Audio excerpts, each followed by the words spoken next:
Hi, Allie. Hi. Thanks so much for talking to me today. How's your Yeah, weather in Nashville? it's good. It's a little gloomy today, but it's spring here, so the temperature is really nice, and it's not humid yet. We haven't ramped up into the full summer humidity, so I'm enjoying that while it lasts. Well, I'm super excited to talk with you. I think we first met online after I read your first book, is when I'm pretty Yeah. sure. But I was just going to read your bio for folks who don't already sort of know and love you. Allison or Allie Fallon is an author, speaker, and coach who is passionate about helping people find their voice. She's the founder of Find Your Writing Voice, an online curriculum for writers. She has written more than 10 books and coached hundreds of writers to achieve their creative goals. She lives in beautiful Nashville, Tennessee, but loves to travel. That's awesome. So Awesome. thank you so Yeah. much. I would love to, I mean, what we're just sort of going to chat about is just this idea of kind of purpose. And I think well, I don't want to put words into your mouth, but I think sometimes you think about purpose in terms of people's voice. So I think you'll have an interesting perspective. I guess I'm wondering to start if you could just sort of give some more background on who you are, maybe as it relates to how you came to sort of be the writer and coach and encourager that you are. Yeah. Well, I will say back in 2010, I was asking myself the question, what is my purpose here? As all of us do at some point or another in our lives. But for whatever reason, in that particular season of my life, the question felt like it was more pressing than it had been in the past. And part of that was circumstantial. I had finished my master's degree in education. So I have an undergraduate in writing and then a master's in education, specifically to teach writing. And I'd gotten my first kind of full-time grown-up big kid gig as a teacher, a writing teacher. And I got about halfway through the school year and I just was feeling this pit in my gut, like, this is not for me. This is not right. This is not, something about it felt off. I just felt like I wasn't fulfilling my purpose. And that, it was concerning to me for a lot of reasons. Number one, because I had just spent, so many years of my life and so much of my money to get these degrees Totally. that kind of directed me on this path. I'm like, what else am I going to do with a teaching degree in writing other than teach writing? So if this isn't my gig, like, am I just going to have to grin and bear it for 30 years? Or is there another option for me? So there was just a lot of anxiety around that. And during that time, I went to a wedding. A really close friend of mine was getting married. I was 26 at the time. And, like being 26 and having most of my friends get married and then going to this wedding just like brought up a lot of things for me. I'm like, what am I doing with my life? Am I ever going to get married? What's my career path going to be? And at that wedding, at the reception, I was telling a friend how frustrated I was and just kind of venting to her some of my questions and concerns and wonderings and ponderings. And she was like, she just asked me this question that for me, like, brought everything to a halt. She said, what would you do with your life if you could do whatever you wanted? Like, Awesome. if you could wake up tomorrow morning and you didn't have to worry about paying your bills and you didn't have to worry about what your parents were going to think and you didn't have to worry about trying to impress anyone and you just could like do whatever you felt like doing, what would you do? What would that look like? And so I thought about it for a while and actually at first got angry because I think that's our internal resistance, right? To like discovering what our purpose is because we feel like it's not possible for us to live out our purpose or whatever. So that was my first internal response was like, why would you ask me that question? Nobody really gets to do whatever they want in their life. But as I began to think about what my answer was, I realized there were a couple of things that I had been not paying attention to. Number one was I had always wanted to be a writer from the time I was young. And I thought that being a writing teacher was like the logical, practical way to make money doing what I liked doing, which was writing. Right. And then number two, that traveling had always been a huge passion of mine. And if I really could do whatever I wanted and woke up tomorrow and didn't have to worry about money, I would go on some kind of big adventure. And I thought, one thing I've always wanted to do is visit all 50 states, like drive across the US and visit all 50 states. So those two things came to mind. And I told her, I think if I could wake up tomorrow and do whatever I wanted, I would drive to all 50 states and I'd write a book about it. Because that felt like the way to bring those two things together. And she was like, okay, what's stopping you? And it entered me into this whole like 6-month kind of continuing conversation of what would it look like for me to follow this deep desire that had come up from within me. Wow. And is it even really possible for people to do that? How do people, all the practical things. I'm like, what about my school loans? What do I do with those? Can I put them into deferment? How do people actually make money doing these kinds of things? And, it would take me an hour to tell you the rest of the story. But essentially, I ended up going on this road trip that took me a year to visit all 50 states, and wrote a book about it called Packing Light. And that kind of launched me into what I'm doing now, which I feel like you're always driving at purpose, right? Like we never fully arrive there, but I do feel like I have catapulted forward on this path. I feel so much closer to the center of my purpose than I did back in 2010, when I just felt like I was waking up every day and going through the motions and driving to this job I didn't really want to be driving to. Wow. So you said something interesting about how, you were teaching writing because you thought that was the way, if you could be a writer and follow your purpose, that was the only way, teaching, to basically make money. And I guess I'm very curious about sort of where you stand now in terms of this question about what would you do with your life if you could do anything you want. I mean, do you think, or do you, when you coach writers or coach people in general, do you tell them, yes, go follow your bliss and don't do anything you don't want to do? Do you tell them, yes, you've got to earn money? How do you deal with those sort of competing desires that many of us have? Yeah, it's a balancing act. And even now it's a balancing act, right? Like it would be disingenuous for me to say, I quit everything. I sold all my stuff. I went on this trip, and then just magically I woke up and now I'm making money as a writer, because I am making money as a writer, but I'm also doing, like, I coach writers. That's part of how I make money. I write books for other people. I write ad copy. I do a lot of things for other people that don't include just my own personal writing. So I still have to think about how to pay the bills. We all do. So it's a constant balancing act to try to figure that out. But Julia Cameron, who wrote a book called The Artist's Way, that has been majorly so influential in my life, just in general, but especially my creative life. She talks about shadow artists and how shadow artists often have shadow careers. So for example, like maybe I want to be a musician, but I'm scared. I'm terrified to follow my passion of being a musician. I don't know how I can make money doing it. So instead I live in Nashville. So this is like, I'm going to be a manager of music, or I'm going to somehow work in the music industry that's close to music, but that's not actually me playing my own music. Okay. And so I think in a lot of ways I see that happening in my own life, right? Like I really want to be a writer. I want to write books. I have all these ideas for books I can write. But as I'm growing up, people say to me, it's really hard to make money being a writer. You better have a backup plan. So I'm like, I can be a teacher. I can teach writing. That's something I can do. Or I can be a coach. I'll coach writers. That's what I'll do. Or I'll be an editor. I'll work at a publisher. It's all these kind of like cursory ways that we can get a foot in the door, but that aren't fully doing what we want to do. And I would just say that for me, at least, it's about paying attention to that deep desire that's inside of us. So answering that question, what would you do if you could do whatever you wanted, is such an important question to answer, even if we can't fully execute that at this time. So when I answered that question, I'm like, I would really love to go on this road trip. And I would really love to write a book, but I couldn't wake up the next morning and go on the road trip and write the book because I'm under contracts to finish out the school year. I've got all these other competing demands. I need to make money, all these things. But just because we can't wake up tomorrow and do that thing doesn't mean it's not important to answer that question. In fact, one of the most important things is to learn to live in that tension of knowing what that deep desire is and knowing we can't fully accomplish it or fulfill it today or tomorrow.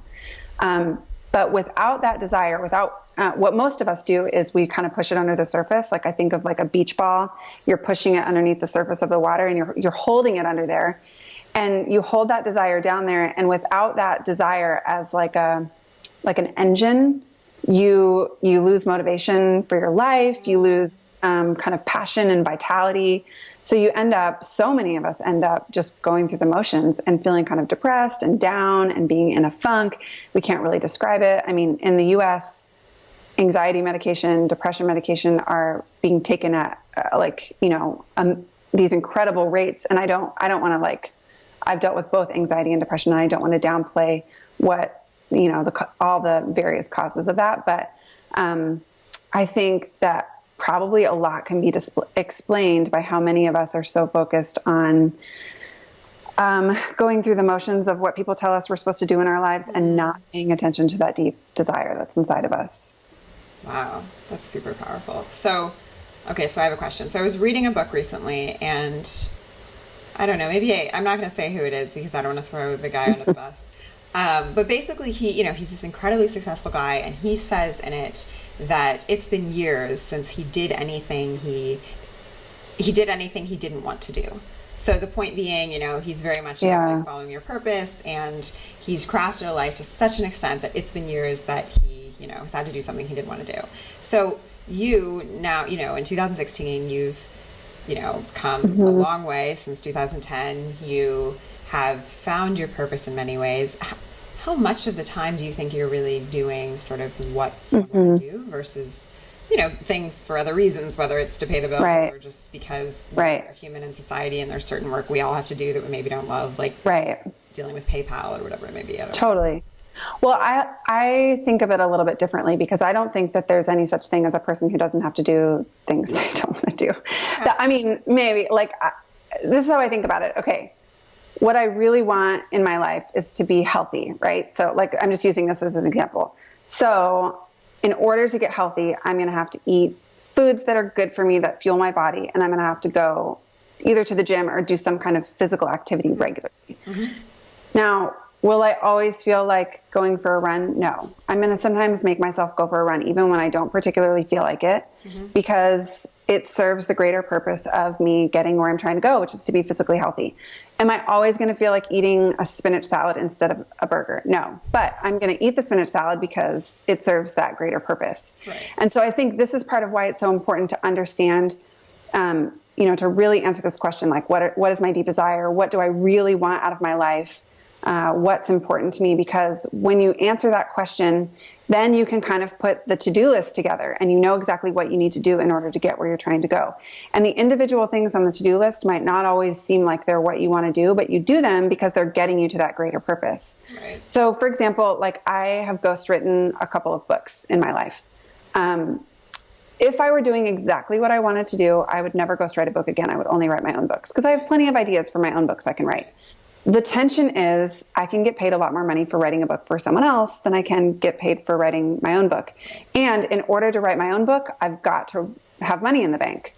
Yeah. So that's been one tactic I've used. It's just an item on the to-do list. I'm like, you know what?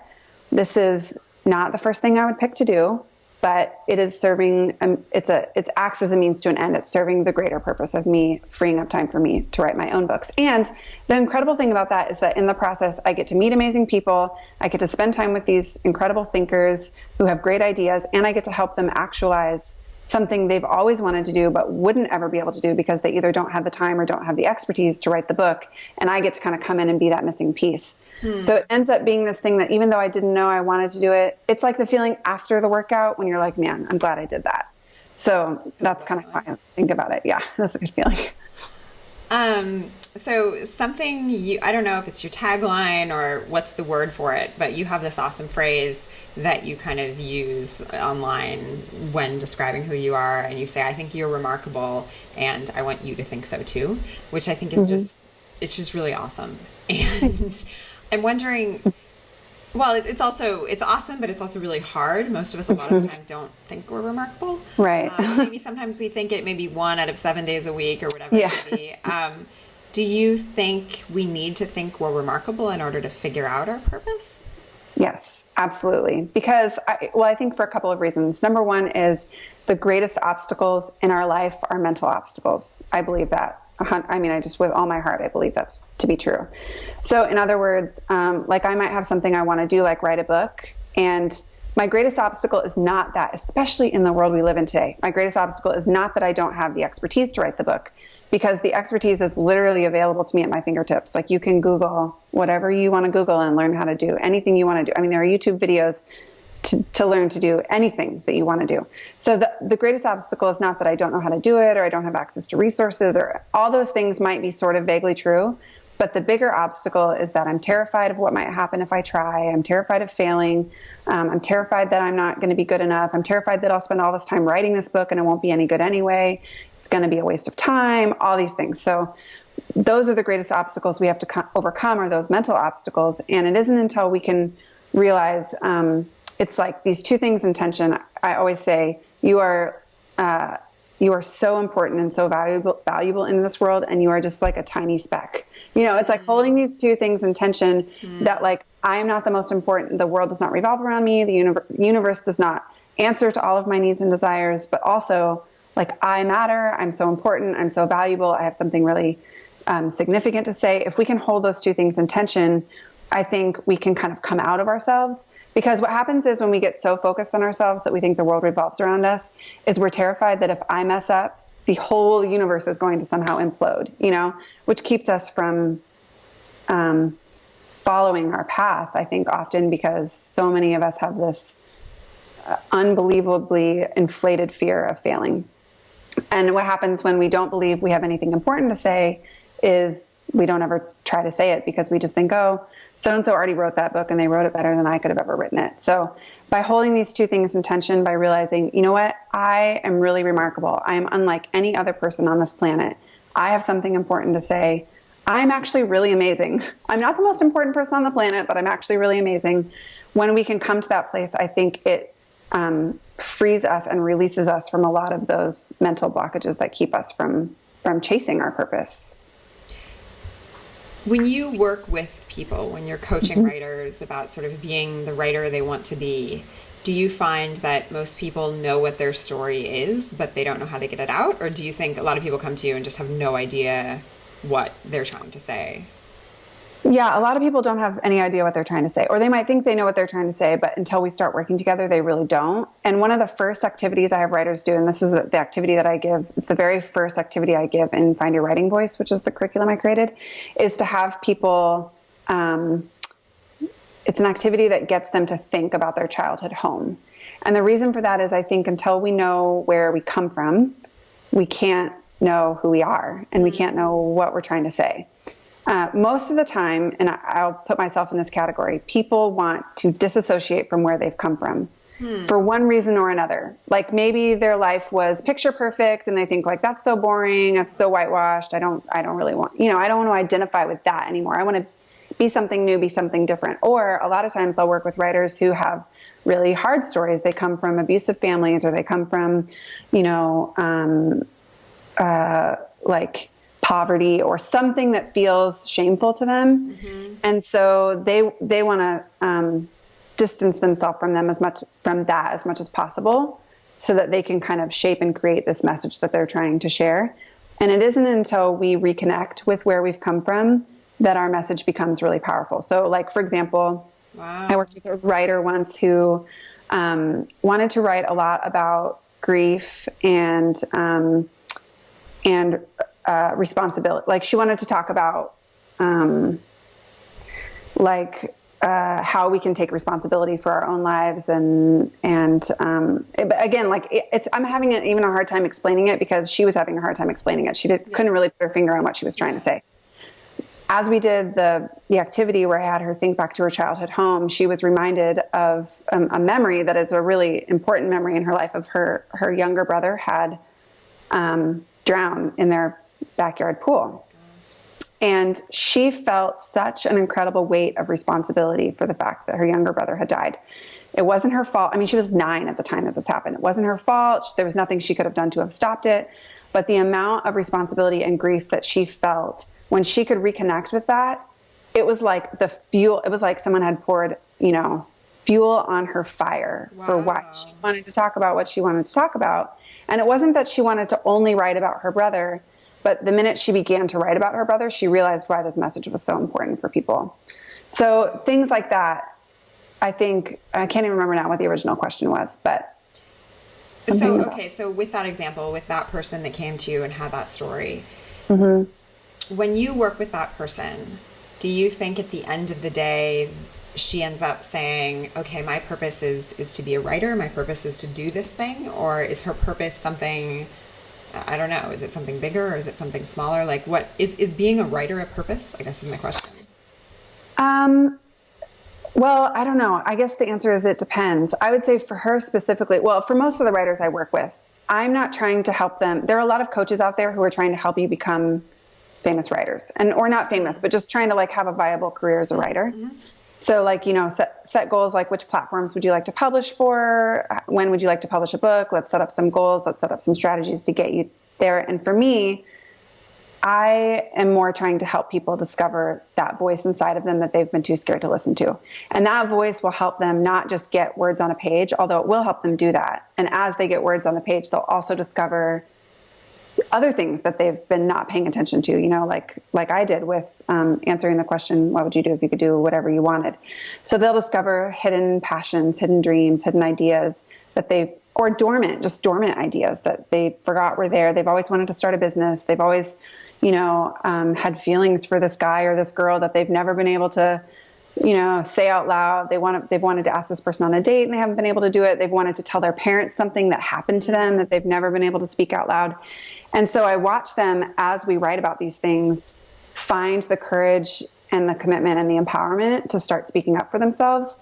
And I really watch these people come into themselves. And it's hard to really put language to, I think what they're finding is their purpose, but it's sometimes hard to put language to that because it's not like, oh, your purpose was to be a writer and now you got published on the Huffington Post. Congratulations. It's like, you see them come to life in a way that they haven't been able to before. And I watch that happen through the act of writing. I think there are a lot of other ways that you can get there, but I think the act of writing is one discipline. Like other things would be like yoga or meditation or I don't know. I can think of a half a dozen other things, but yeah. Okay, so if, pretend I'm coming to you today and I'm saying I'm trying to figure out my purpose. I don't know if it's to be a writer or to be a gardener or to, help orphans I don't know what my purpose is. Is there sort of one small step that I could do maybe in the next season that might help me get to a place of starting to figure it out? Another assignment that I often give people is to write a letter to their younger self, because I think oftentimes you find slivers of your purpose in that. So, and part of that is because our purpose is so deeply ingrained in us. It is there from, I think it's there from the time we're born.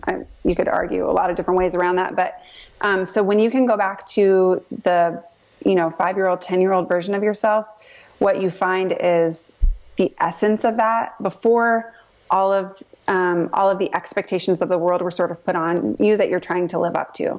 So like when I go back to my 4th grade self, I remember this girl who was given an assignment to write a 1-page story. And instead I wrote a 9-page story front and back because I had this very active imagination and I had no shame or, I just had no shame about just going above and beyond and over the top. And I was so excited and I couldn't wait to show it to my teacher. And then I, turned it in and wanted to type it up and wanted all these things that when now as a 33-year-old woman, I'm like, I've got bills to pay. I got to pay my mortgage. I have, people expecting me to show up for this meeting. I volunteer for this nonprofit. I'm doing all these different things, as a way of, it's not that those things are bad things, but they're expectations that are kind of put on us from the outside that sometimes can stifle that little girl in me who, if I had it my way, I would just sit around and daydream all day and write stories and, that kind of thing. So I think that going back to the younger version of yourself, if you can pinpoint a moment when you felt really alive, or pinpoint a moment, like a lot of times this will happen for people in their teenage years or their early 20s, like the college age years, pinpoint a moment when the first time you felt like, what am I even doing here? That kind of feeling, like a really down moment, and write a letter to yourself in that moment. And sometimes you can discover insight, like writing a letter to yourself at age 20 when you're like, what is even my purpose? What advice would you give to your 20-year-old self? I love that. That's really awesome. Okay, do you think you can tell people where to find you? Oh yeah, my website is AllisonFallon.com. And then I'm Miss Allie Fallon on Twitter and Instagram and all of the above. Yeah. Thank you. Thank you so much for being here. I feel like you just... my pleasure. Yeah, it's obvious that you spend a lot of time sort of lifting people up on a daily basis. So Thanks. Thanks for having me. Thanks, Allie.